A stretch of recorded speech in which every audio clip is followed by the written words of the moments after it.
Assalamualaikum warahmatullahi wabarakatuh. Selamat datang di Verevil Garage Channel.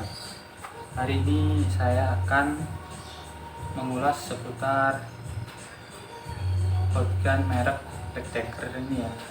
Karena sebelumnya itu saya kemarin bikin video cara untuk servis ya. Tapi kalau saya bikin videonya seperti kemarin, kerusakannya shotgun ini kan macam-macam, jadi saya harus nunggu shotgun rusak di bagian-bagian tertentu agar videonya lengkap. Kalau nunggu seperti itu lama, jadi akhirnya saya putuskan untuk membuat satu video yang mengulas semua tentang shotgun ini ya. Jadi dari cara analisa kerusakan, berikut solusinya dan cara bongkarnya. Oke, langsung kita mulai aja ya. Pertama, alat yang perlu kita siapkan itu obeng. Teman-teman bisa pakai obeng manual. Kalau saya, ini alat favorit saya, obeng elektrik. Yang kedua, avometer atau multitaster ya.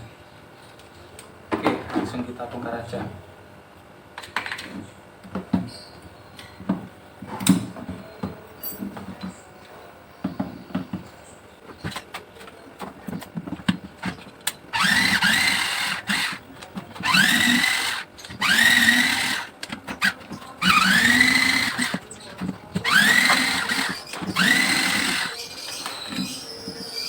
Bongkarnya gampang ya, tinggal kita lepas sekrup-sekrupnya aja.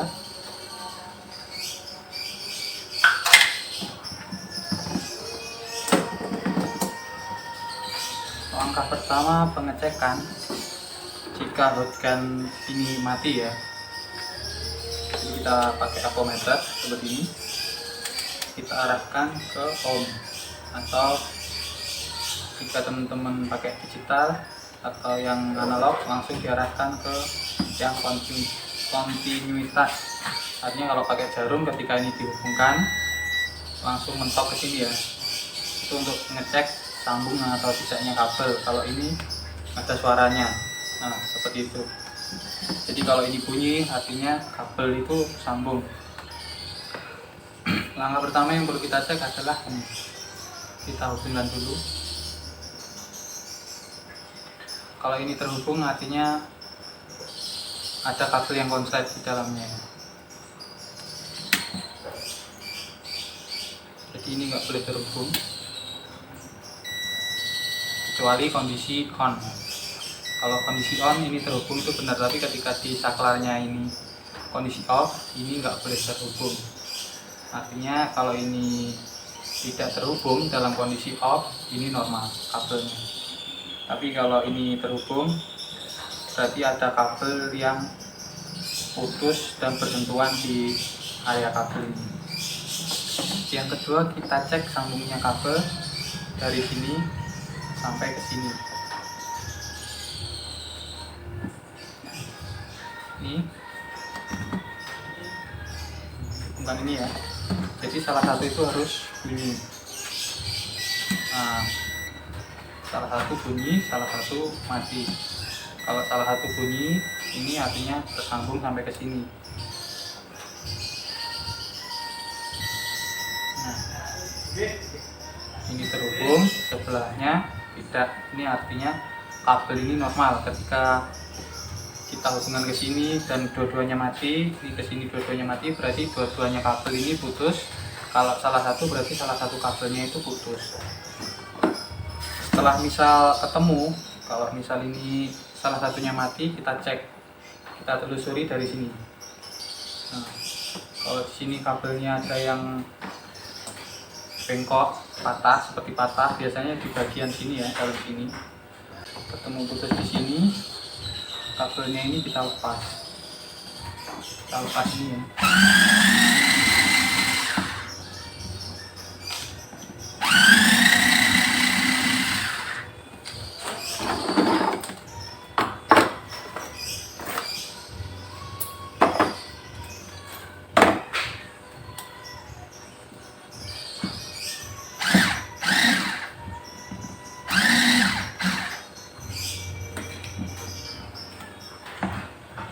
Kabel dan klemnya. Nah, misal putus di sini, kita cek tadi tidak terhubung, kita potong aja di sini, di belakangnya yang putus. Kadang juga nggak terlalu kelihatan ya, ini masih lentur, masih apa ya, masih kenyal-kenyal semua karena kabelnya putusnya itu belum 100%. Biasanya ketemunya itu kita tarik salah satu kabel seperti ini, kita tarik aja agak kencang dikit. Nanti yang apa yang anggang-anggang mau putus itu nanti tarik sendiri, terus ada putus, dan di putusannya itu biasanya kosong-kosong. Kalau ini terhubung semua berarti ini normal. Kita cek ini tadi yang normalnya ya, karena ini nggak rusak. Saya pakai untuk mengulas macam-macam kerusakannya aja.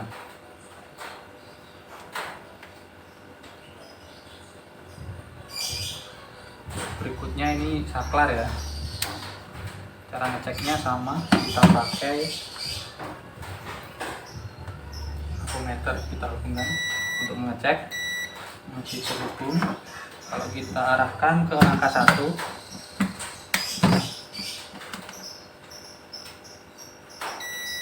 nah, kita arahkan angka 1, kita hubungkan, kelihatan nggak ya? Ya, ini kakinya kan ada 3, kita hubungkan ke probe-nya ini ke yang tengah. Kalau angka 1 berarti ini harus bunyi. Kalau tidak bunyi, ketika angka 1-nya ini ketika kita arahkan ke mode 1 ini mati, berarti yang rusak itu saklarnya. Pengecekan untuk yang mode 2 juga sama.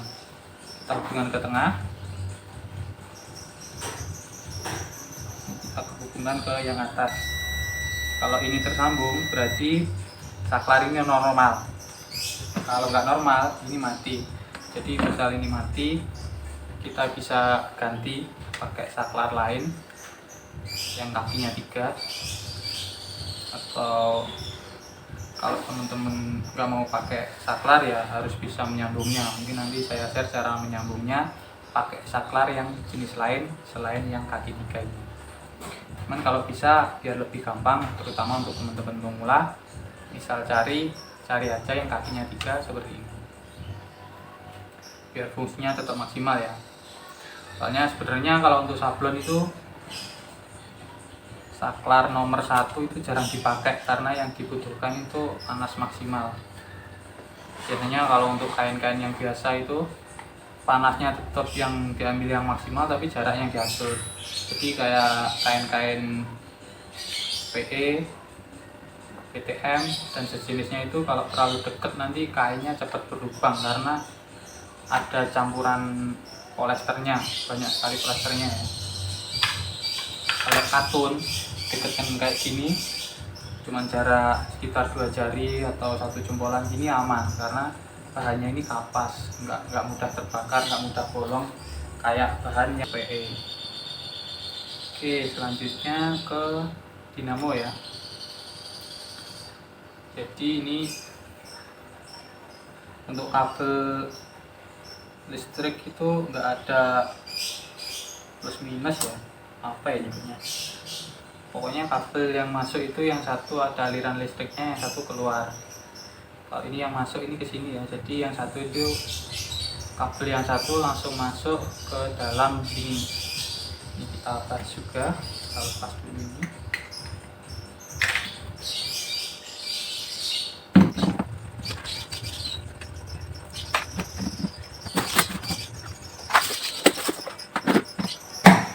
Ada meja, jadi saya pakai ini ya.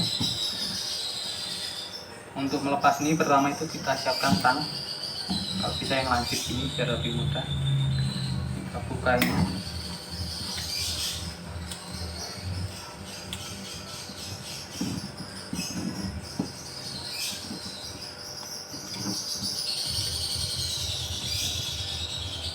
Kalau nggak datang bisa pakai obeng minus ya, obeng lancip. Tekuk keluar.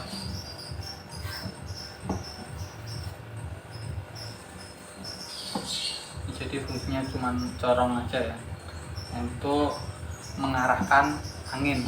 Di anginnya itu biar terfokus masuk ke sini dan keluar ke sini. Jadi panasnya itu terfokus di sini, di keluarnya.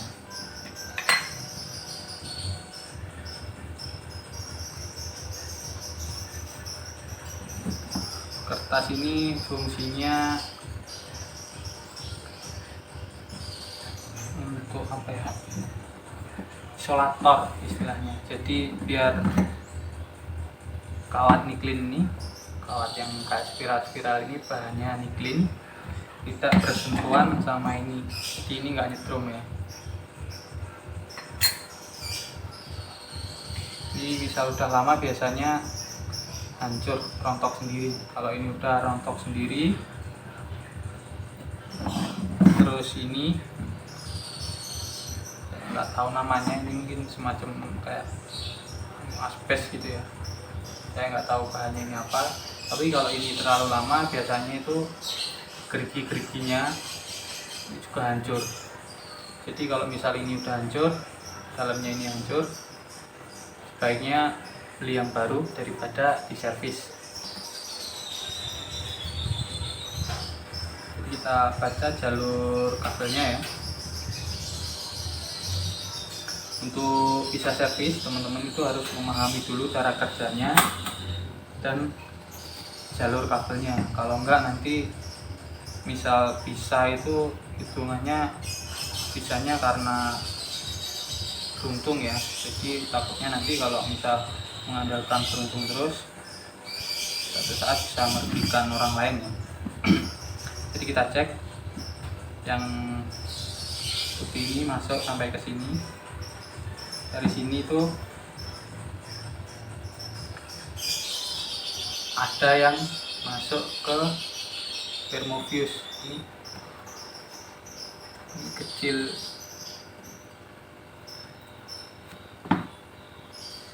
Bentuknya kayak apa ya, dioda. Ini thermofuse.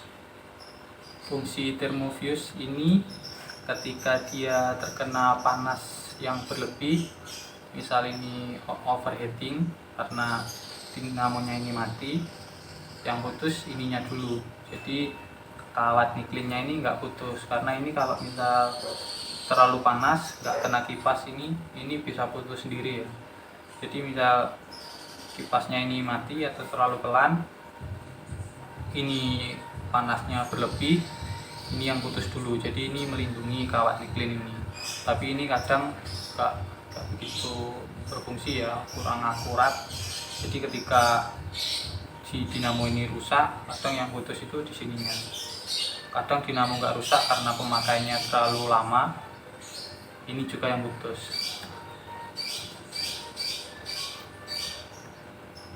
Untuk mengecek thermofuse itu sama ya. Jadi kalau thermofuse-nya ini terhubung, itu akan bunyi seperti itu ya. Kalau ini putus, biasanya efeknya itu mesin mati semua. Artinya ini nggak panas, area ini nggak panas, dipegang nggak panas, dinamo juga mati. Itu biasanya kerusakannya di sini. Selain di kabel yang tadi ya, kalau di kabel rusak ini mati semua, saklar rusak mati semua. Yang ketiga itu ini thermofuse. Untuk thermofuse karena kadang fungsinya itu nggak terlalu berfungsi, bisa di jumper pakai kabel tembaga yang agak besar, besarnya seukuran thermofuse ya. Jadi ngambil aja dari dalaman kabel engkel yang besarnya seperti ini, kita sambungkan aja. Untuk nanti yang putus ini, kadang ada thermofuse juga yang putus tetap kawat niklinnya. Jadi ini mungkin kurang akurat. Nah, keamanan yang kedua itu di plat ini ya. Kalau merek Black Decker ini ada platnya.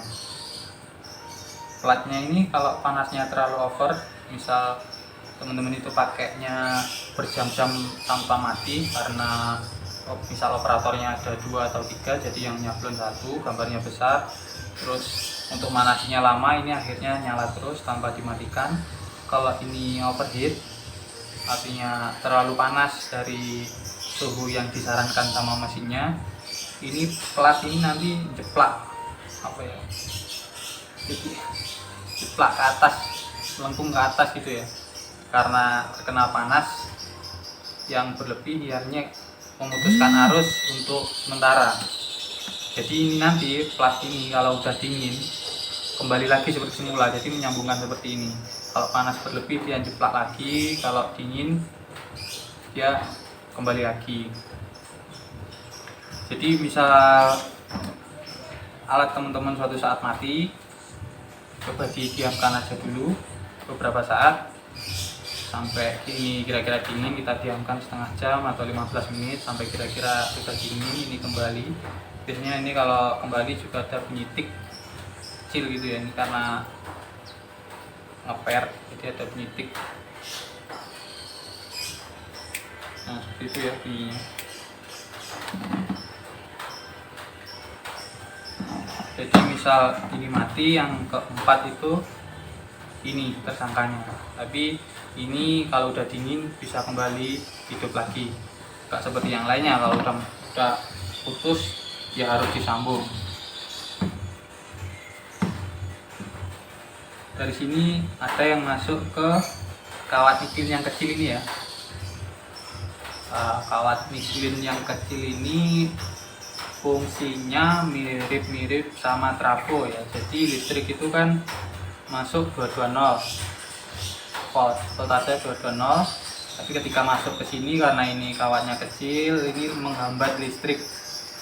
Jadi listriknya itu banyak yang terhambat di sini, jadi banyak penurunan voltase ya, bisa sampai kalau saya kebetulan nggak pernah ngukur, anggap aja bisa sampai ke 12 volt ya. Jadi dari sini masuk ke dinamonya ini, masuk ke dinamo ini karena listrik ini AC, harusnya AC, meskipun 12 volt dia harus dirubah ke DC untuk bisa memutarkan dinamonya ini. Jadi fungsi dioda 4 ini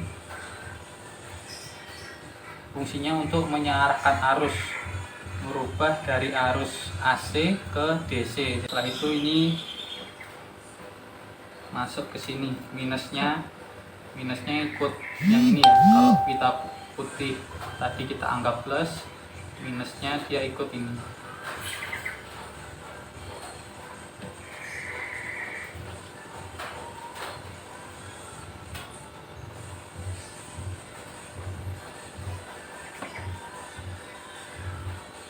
Untuk selanjutnya masuk ke kawat niklinnya ya. Jadi ini saklarnya kan ada 2 mode.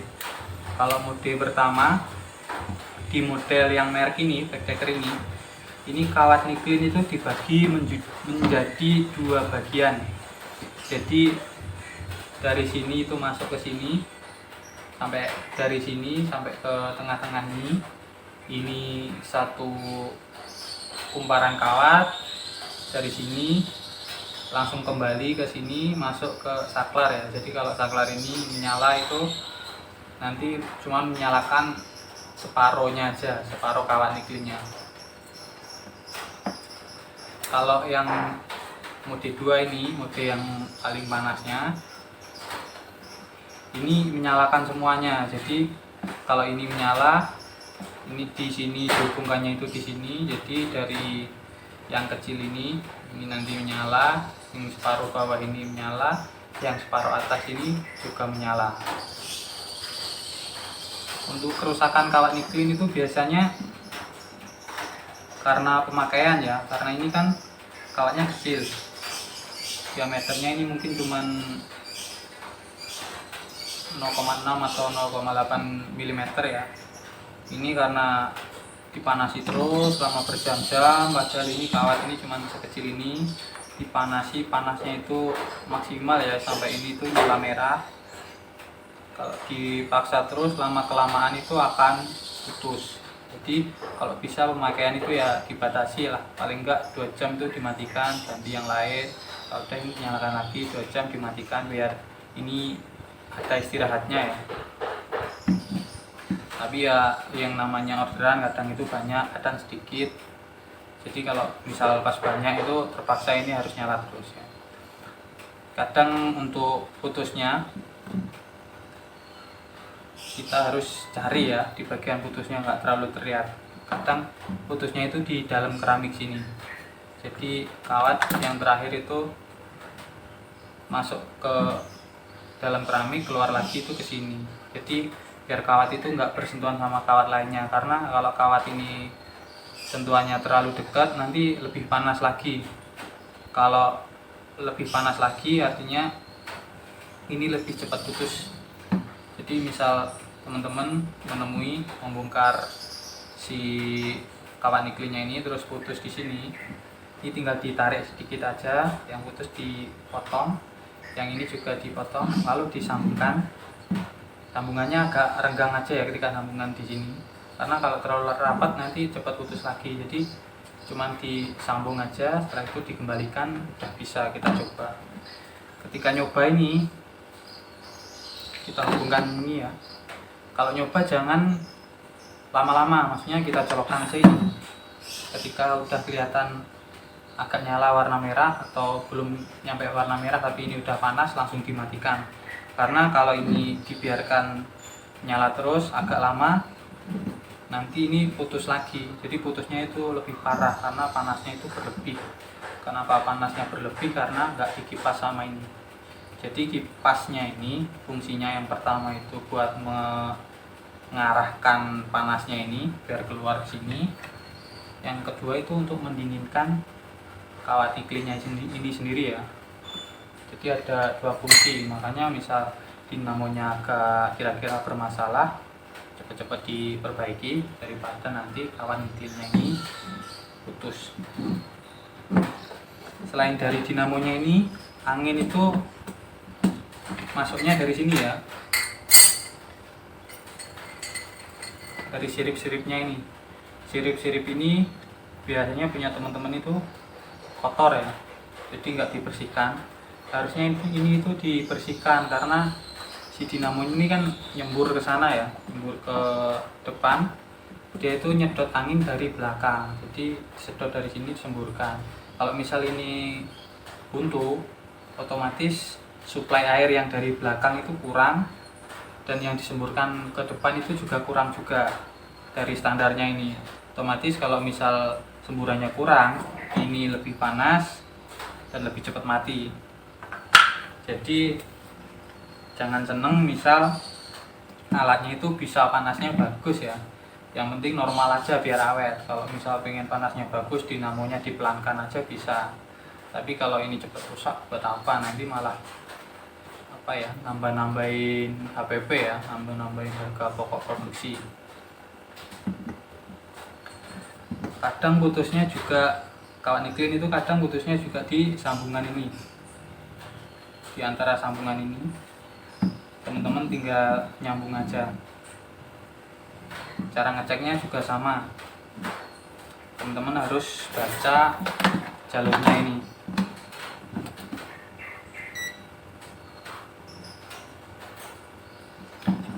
Ngeceknya bisa pakai ini ya jalurnya, jadi ketika masuk kita ikuti jalurnya, kembalinya kemana kita ceknya pakai ini. Kalau ini mau bunyi artinya ini normal ya.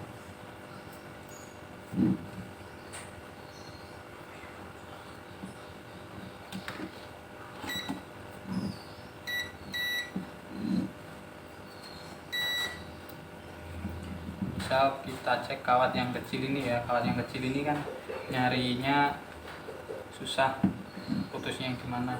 Kita cek aja putus atau enggak. Nah, ini artinya nggak putus ya, ini tersambung. Karena mungkin karena banyak hambatannya jadi kurang. Kalau ini angkanya membaca bahwa tersambung. Ini juga sama nanti ngeceknya. Jadi misal ini mati, yang agak susah itu ngeceknya gimana putusnya. Dan ngeceknya paling gampang itu pakai avometer ini. Kalau nggak punya ya agak susah ya.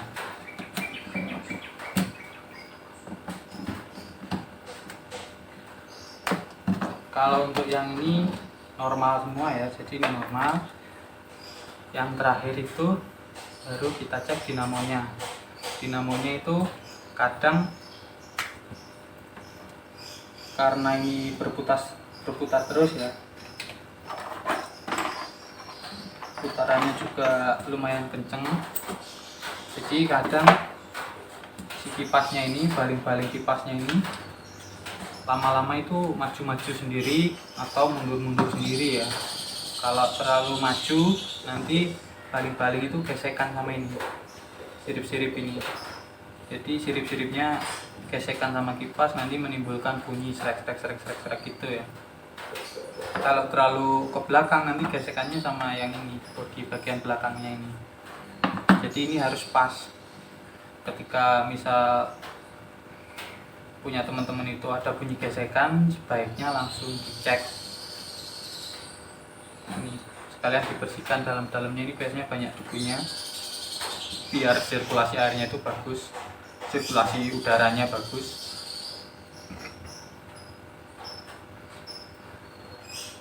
Kalau sudah, kita kembalikan lagi ya, kita cek jangan sampai gesekan. Jadi untuk mengecek yang bawahnya ini gesekan enggak, kalau udah ini dikembalikan lagi. Yang kedua, pengecekan dinamo itu kita cek brastolnya, karbon brasnya. Kalau bahasa bengkel itu brastol ya. Jadi kita intip aja kalau karbon brasnya itu kotak-kotak kecil itu masih ada jarak segini, sekitar 3 mm, itu berarti masih bagus ya. Untuk mengeceknya lagi, misal dari sini ada arus, kita cek di sini juga ada arus atau enggak. Jadi misal dinamo ini mati, kita cek sini ada arus 12 volt atau enggak. Kalau misal enggak ada arus, berarti dinamonya ini mungkin ada yang kebakar di bagian kumparannya, bisa kita ganti pakai dinamo lain.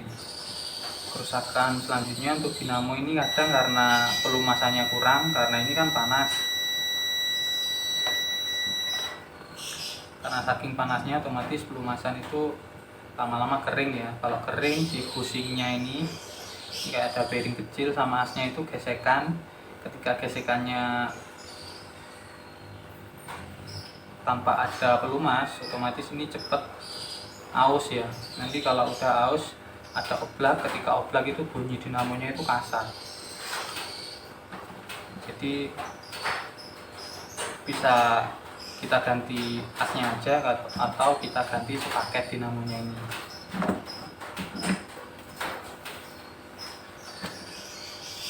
Jadi ini lingkupnya udah semua ya untuk yang merek ini. Merek lain mungkin banyak perbedaan, jadi beda merek itu biasanya beda juga jalur ininya. Ini ada yang kalau beda merek ini kadang ada yang jadi satu semua, biasanya yang ada pengatur suhunya itu, ini biasanya jadi satu. Jadi tutorial ini hanya untuk merek yang ini ya. Kalau beda merek, anggap aja beda. Jadi yang penting teman-teman itu memahami dasarnya dulu, memahami cara kerjanya dulu. Nanti beda merek, beda bentuk, insya Allah tetap bisa memperbaikinya sendiri. Oke, mungkin cukup sekian ya yang bisa saya sampaikan mengenai hotgun merek Black Decker ini ya. Kalau menurut teman-teman video ini bermanfaat, video ini boleh di-share ke siapapun, kemana aja juga boleh, di-upload ulang di YouTube juga boleh, untuk yang video ini saja ya, kalau yang lain jangan. Kalau teman-teman mau melihat video saya yang lain, bisa cek di YouTube channelnya Firefil Garage. Misal teman-teman menganggap ini bermanfaat dan berfungsi, mau donasi juga boleh ya, isi pulsa saya aja di sini. Kalau ada kurang lebihnya saya mohon maaf yang sebesar-besarnya. Assalamualaikum warahmatullahi wabarakatuh.